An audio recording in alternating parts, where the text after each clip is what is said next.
cameras that not only look at what goes on outside the car, but inside as well. And the manufacturers claim they can prevent accidents. But James Thomas reports on concerns they'll be used to spy on people.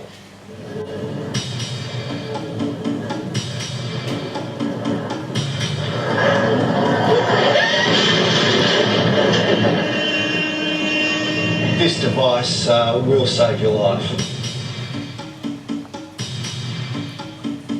If you've ever been wrongly accused of an accident or an infringement, this device will set the record straight. If parents could see what goes on while their children are driving the car, they could potentially be disappointed and quite horrified. It's like a black box for cars. Camera, audio, GPS and speed, all recorded every time you get into the car. As you can see, it's got the camera facing here. There's one on the other side which shoots the road.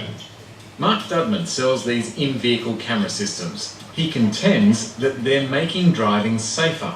It gives you that preparation to build a bit more risk management into your driving, a bit more defensiveness into your driving as well.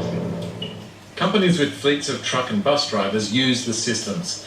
And looking at the tape, there must be some drivers reconsidering their professions, particularly knowing that the boss can surveil their every move. I think most workers would be outraged if they knew that these sort of cameras are being used to monitor their movements. Civil libertarian Cameron Murphy says Big Brother is coming to your car and that we should all be worried. You know, the purpose of these devices as they're being sold is supposedly to promote safety. If you're going to use it to surveil people, it's a misuse. Overseas, the in-vehicle camera systems are being installed by parents eager to monitor their children's driving habits. There's plenty to monitor. Driving without seatbelts, deadly. Putting the lippy on, big mistake. On the phone and driving, bad idea.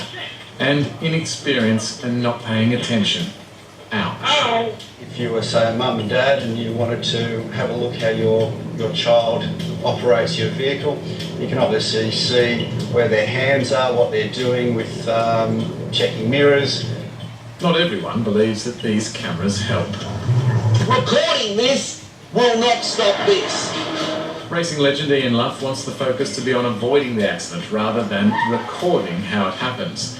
He says the money on the latest gadgets won't save a life if the person behind the wheel doesn't know how to drive. If you've got the tools and don't know how to use them, it really is not good technology and it won't function correctly, meaning people are potentially at risk. Yes, one of the limitations is they're only showing one view, and of course there's a lot of different views of an accident that need to be considered. Traffic collisions cost us over $18 billion a year. One of the biggest disputes is who's at fault.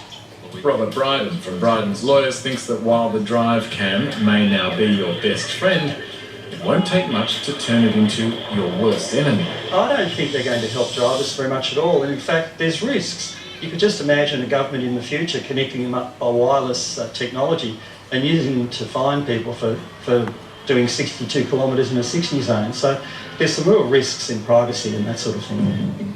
On the flip side, what if you need evidence of wrongdoing against you? Say, for example, abuse from a police officer. Who'd have believed that this would happen if it wasn't on camera? It's unbiased, you know, in its approach. You know, the bottom line, it's fact, and there's a clear video and audio of the actual event. A breach of privacy may be, but hard to argue against if it saves lives. Then maybe they will. But we believe that better education is the proactive response, not the reactive event after the black box telling them that they have crashed. Still ahead on Today Tonight.